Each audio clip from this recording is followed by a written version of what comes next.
На полковникот нема кој да му пишува. Насловот на оваа извонредна новела на колумбискиот писател Габриел Гарсија Маркес многу ме подсетува на Али Ахмети. Соочен со фактот дека неговото време како генерал на УЧК и на сите негови команданти, кои нели униформите ги заменија со вратоврски и 2 децении ни вадеа душе и го извлекоа секој можен денар и го ставија во джеп, е веќе минато. Па сега тој реши да пишува писма. Ги адресирал до Рама, Курти, фон дер Лајен, германецот Шолц, французинот Макрон и американецот Блинкен. Слично писмо му пишал и на Мицковски.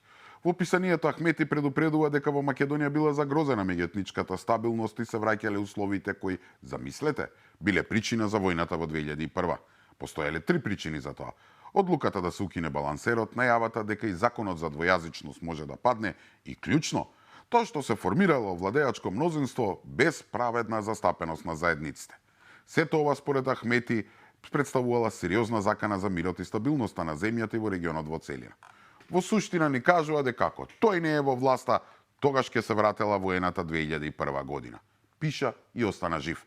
Отворено да го прашам, зашто во писмото не напиша дека токму преку грубата злоупотреба на така наречениот балансер во овие 2 декади успеа целосно да ги наполни институциите со своји партиски кадри, значи не албанци, туку симпатизери на ДУИ, кои сега ако ги сменат од функција, замислете, тоа представувало етничко чистење.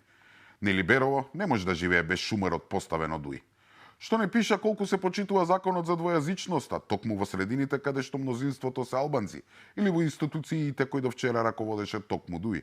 И најважно од се, зошто не пиша дека на последните избори, после речиси 2 декади, граѓаните албанци, не македонците, туку албанците, излегоа на гласање за да му кажат збогум, доста ни од тебе и од разноразни грубиевци, османовци и слично. И покрај сите притисоци, закани и уцени, албанецот гласот го дадоа за вреди, кои во моментов се токму застапници на албанците во владата. И на крајот, што не пиша како неговите внуци преку ноќ станаа милионери, или кој е ќарот на Груби со проектот од над 200 милиарди евра за автопатите, или бизнисите што ги тераа со државна лотарија, Соравија, Eurovија и слично. Затоа не му се пишува.